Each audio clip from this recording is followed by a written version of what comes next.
Muhammad Khalil has been in prison for 7 years without trial. Kurmawa prison, 80% of the population are awaiting trial. The name of the inmate is Abubakar. He was charged with robbery. In the prison, he stayed for almost a year and a half. In fact, during the first sitting, the inmate wasn't brought to the court. But during the second sitting, he was brought from the prison, but then the judge didn't show up. I've been here 5 years, 3 months. And I've been served to High Court for the case of criminal conspiracy and armed robbery since 2013, November 4th. Up till now, not even trial. They transferred me to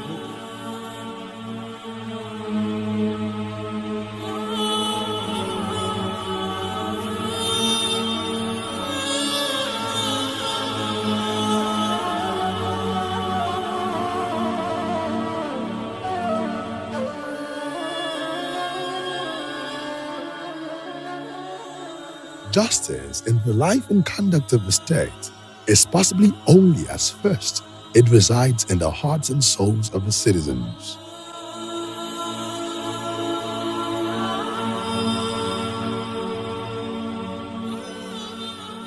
Nigeria, as a country, is plagued by a myriad of social and systemic problems. One of such problems is the inaccessibility to justice by inmates in Nigeria's correctional centers. Some people spend 1 year, 2 years, some 3 years without trial, and nobody's doing anything, nobody's saying anything, and it's as if the world is normal. It's not.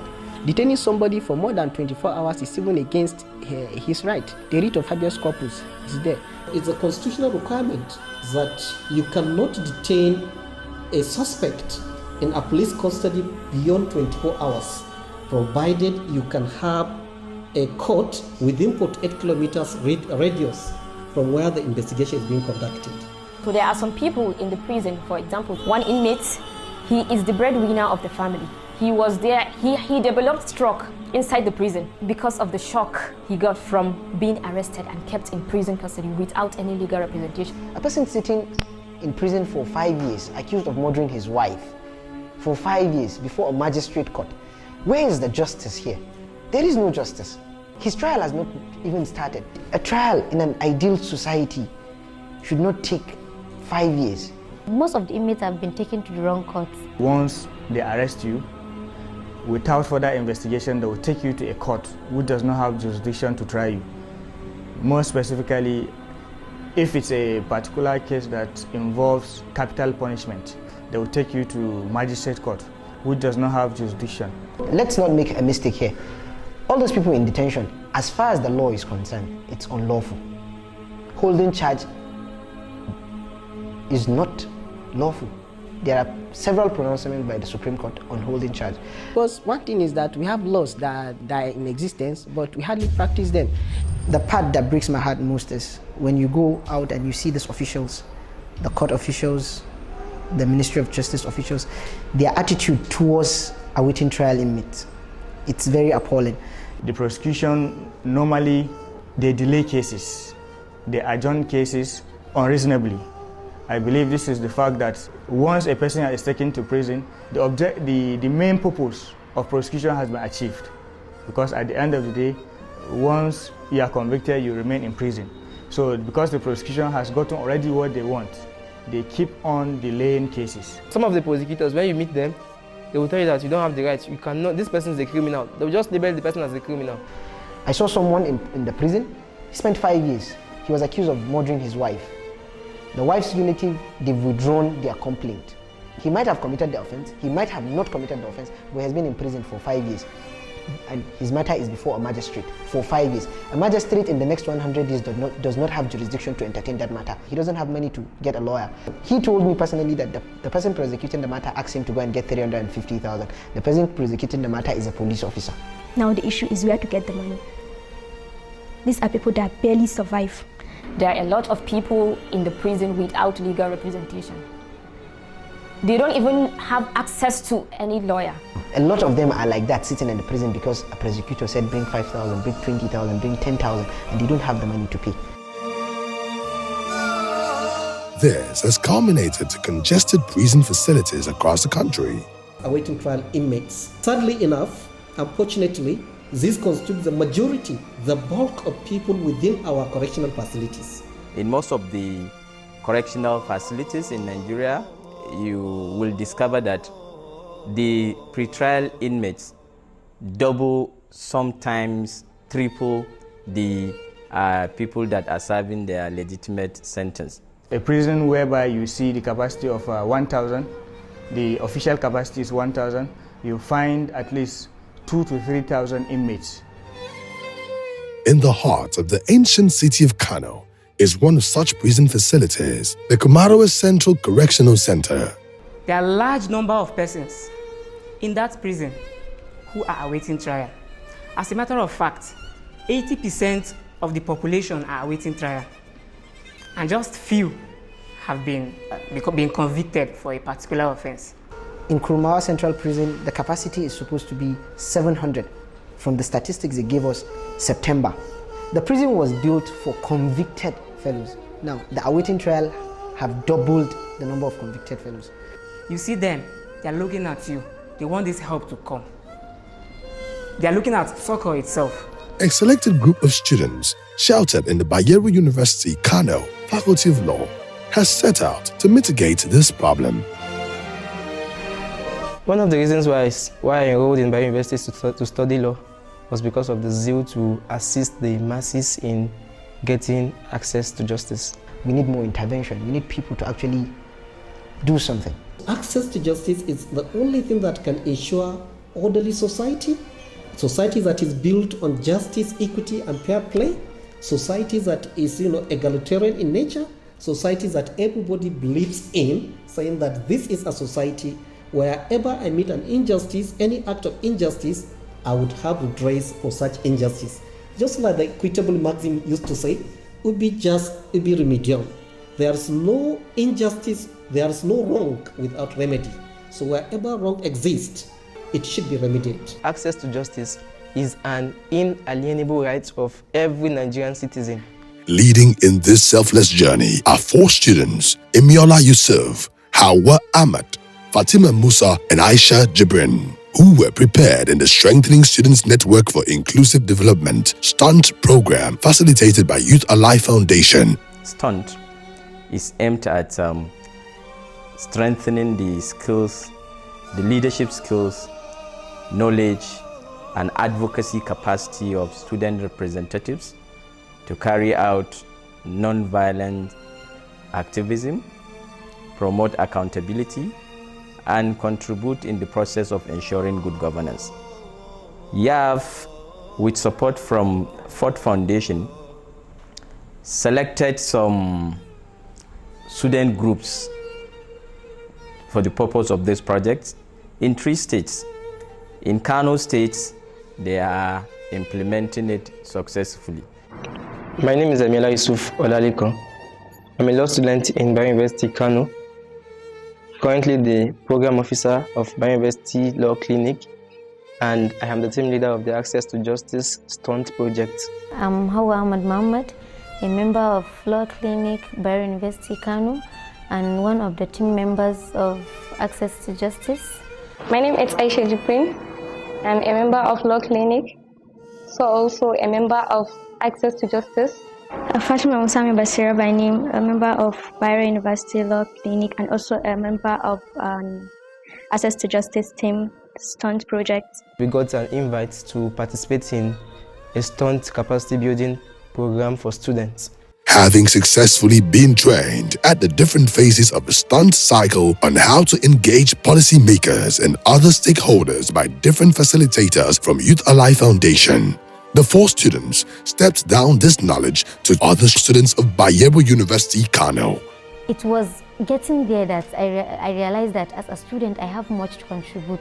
Not only study my books, pass my exams, and we're also educated on student rights. It was then that I know that I have much rights, more than what I have been imagining. It's beyond sitting just in the classroom, receiving lectures, writing exams, and what have you. That I have much to do to the society as a student. I can make changes, I can contribute, I can make the school or the outside world make policies, impact on the life of the masses. And after that, they asked us to come back to our school and impact that knowledge that we have taken from them to our fellow students. And we did that. After that, we went back for the second training.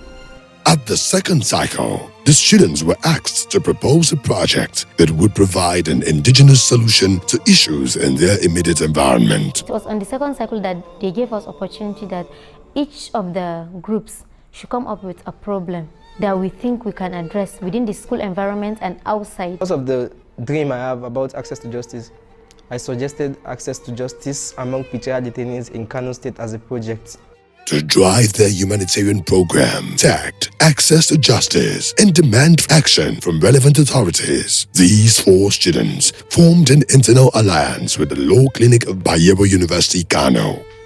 One of the training we received at the capacity training was, if you have a project, you look for people you can form alliance with. We needed to form an alliance with a group so as to ensure the speedy implementation of this project. So we formed an alliance with Bayero University Law Clinic, a student-based body which has the same objective with this project, because what they do mainly is access to justice programs. The stunt project team, the four of them, Aisha, Hawa, Mebashira and Emiola, who is the group leader, we had an alliance with them to provide access to justice to inmates, awaiting trial inmates in the prison. So after we formed the alliance, we thought, okay, let's embark on some advocacy visit in order to engage the various stakeholders to enable us succeed in our project. They have created external alliance with the different arms of the judicial system to aid their goal of providing access to justice for 30 pretrial inmates from Kumarua Central Correctional Facility in Kano State. The first thing on the line was, yes, we need to conduct advocacy visits to all the stakeholders, because we won't want a situation in which we are carrying out the project and the stakeholders will be a source of hindrance for the project. So we mapped out 8 stakeholders. We started by visiting the prison, the police, and the Ministry of Justice. We tried to understand, okay, what are the problems?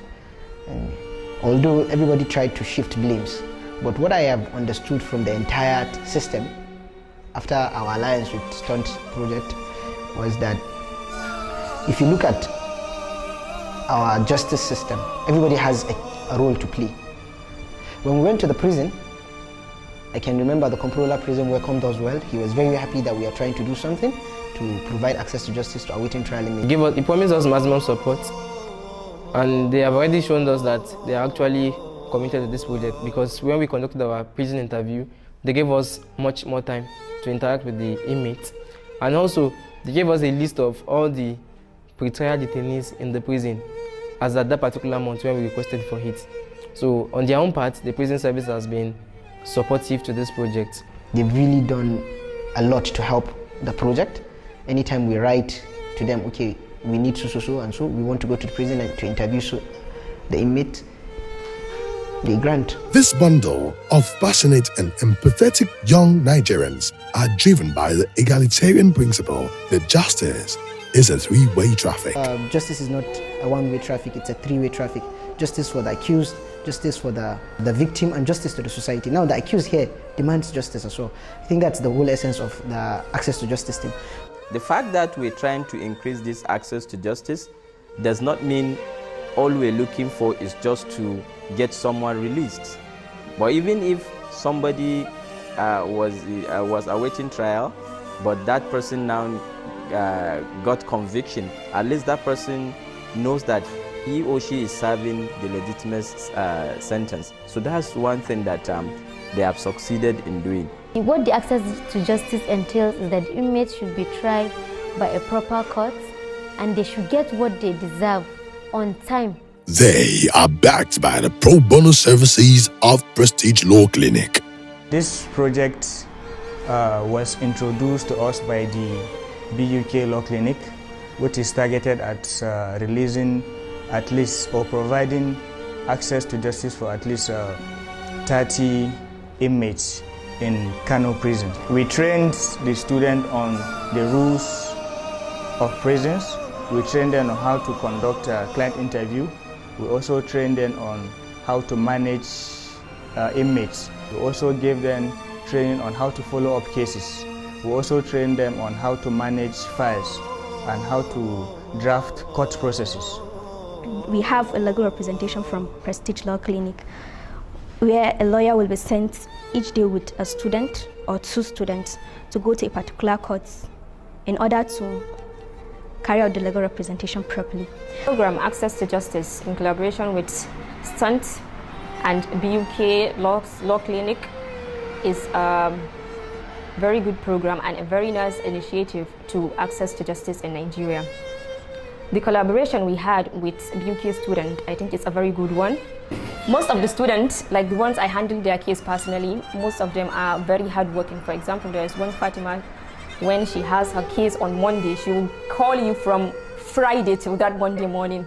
Not only her, most of them are like that. So the experience with the student is very a cooperative one. Their passion and resoluteness has not been impeded by the red tape and bottleneck of the judicial system or the skepticism of some of the prison inmates. An inmate whose matter is supposed to come up at a particular high court, a student from here went. The registrar of that court, he wasn't even welcoming. The student introduced himself, showed his ID card, that okay, a lawyer is coming in respect of this matter, but I'm a student here to note what is happening. We are here to help the inmate. The man beat his head off. He didn't even let, when he called me and told me that, okay, this is what happened, I called the registrar. He hung up the call on me and said he doesn't have any business with us. It's a mixed reaction, because sometimes when we go to court, when the student lawyers go to court, some of them are being received with welcoming hands by the officials of the court registrars, and also the prosecutors. Why some of them? The reverse is the case, because some of these court registrars and the prosecutors are always aggressive. I can recount one of our student lawyers, one of the participants in this stunt project. When he visited the court, the registrar was not accommodating. In fact, the registrar threatened to arrest him because they tagged him as an interloper in the case because he was not a lawyer. Even after explaining to them that this is the reason, and the the court is already aware about this project. So it took us some time before we had to resolve these issues. So while doing all this, we normally encounter some problems with the court officials. For instance, there was a day I went to the court and I met the prosecutor, and he asked me if I'm a lawyer. I told him, no, I'm not a lawyer, but I'm a law student. Then the next thing he said was, do you know Gorandu's a prison? I said, yes, of course I do. That if I should go to Gorandu's a prison, I will see the pictures of some people. Do I know who they are? I said, no, they are fake lawyers. If I don't want my picture to be there, I better leave this place. Well, I couldn't do anything because I was all alone. I was just there to find out what the fact of the case is. And I called the lawyer who is expected to come to the court with me.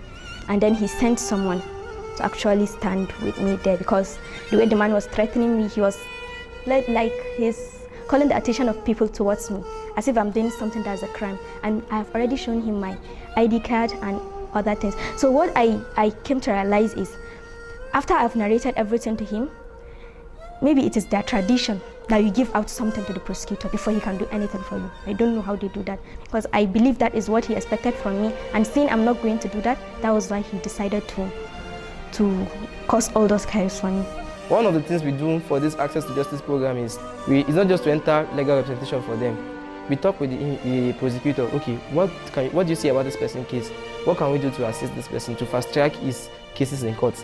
The prosecutor sometimes, they tell us, okay, this is what you can do, okay, let us negotiate with the family, let us negotiate with the complainant. But some of the prosecutors, when you meet them, they label these people as criminals, notwithstanding that they have not been convicted by the court of law. There was a prosecutor we met sometimes ago. The prosecutor was even telling us that because there was a case we made an inquiry about, the court has not been sitting. So the prosecutor told us that we should come with the names of these cases. He was going to request for these inmates from the prison service so that they will fast track their processes in court to ensure that the trial is being dispensed with. So it is a mixed reactions with the prosecutors also. Inmates in the prison, they are somewhat not confident with some of us, because sometimes when you approach them, you're asking them, they'll be giving you wrong information. And that was what happened with the second person, Njamari. He gave us false information, and some of the inmates that we interacted with, their issue, they were like, this kind of offense, they were not supposed to even be brought to prison from the first place. You are dealing with people whose psychology is not normal. These are the problems we do encounter. But then as a student organization and we as the team members, and then the Bayero University Law Clinic, it is a duty bound on us to see that all those fears, because of course a student will be afraid to go back to court the next day when he's threatened this way. All these fears, we have to take them away from those students. We need to tell them that as a student lawyer, there are so many things you can offer to the society. You can stand for someone and that person will get justice, even if you didn't give him a legal representation. They have recorded commendable successes. So we have started prosecution of these cases in court, and to God be the glory, we have recorded success. They have recorded a number of successes, and we are very impressed with their performance because YAF is giving them the skills, the support, the financial support, and all they need, trying to sometimes make the connections for them, and they ensure they succeed in what they are doing. I interviewed one, her name is Sadia Umar, and one other, Shamsu Ilyasu. For the Sadia Umar, hers was more touching and pressing because when she was brought to the prison, she was pregnant. There was no lawyer representing her. She has been to court for like 3 to 4 times and no bail was granted. When we went to the prison to interview her, she needs attention, she needs medical attention, seriously. And her baby is just like few weeks, very, very precisely 3 to 4 weeks old. The magistrate gave her a conditional bail on the condition that someone has to stand a surety for her. So the action we've taken so far is to reach out to the aunt. The case I handled, that of the case of Haliru Ayuba, the person who was granted bail. I took him home because I believe I shouldn't just let the person go home. Someone who I must say must have offended his father by committing a crime, so should just go home alone. You know, our parents might be, they actually cared, they care about him, but then the anger will be there. Allah zai kawo min dauki wanda zan fita daga cikin wannan gida. Shi Allah ya kawo wayannan dalibai wayanda su ne suka taimaka min kotu bayan da halin da zan dau lauya su suka taimaka. Allah ya sa aka bada beli na yanzu na fito daga cikin wannan gida. Shi Allah ya kawo mana dauki ga access justice na shari'a suka taimaka mana ta hanyar su muka samu aka fito da shi. Sannan yan uwa wanda suke a cikin yanzu na dawo da sana'a ta kamar yadda nake yi a baya. At our interview we have one Zainab Abba, where we heard from her. She was charged for the offense of theft, and we heard the story from her own part where she told us that she has been there in the prison for the past 1 month, and she was accused for stealing a sum of money, which is 59,000 naira. She was only 15 years old. We did all the possible best we could, so she has been discharged now. But then that's Zainab Abba or Mabruka still needs some assistance and help actually. We've reached, I think, the limits upon which we could assist her. There was this student from Imo. He's been discharged now, discharged and acquitted, but he was in prison for 3 months. He was arrested together with someone who committed an offense of theft, so they were charged together. And he was in prison for 3 months until we went to prison, interviewed them, and then took up the case. Now he's been discharged, he's back in Imo. Ko da ce unguwa ya tafi zaka je zuciyanka ba da.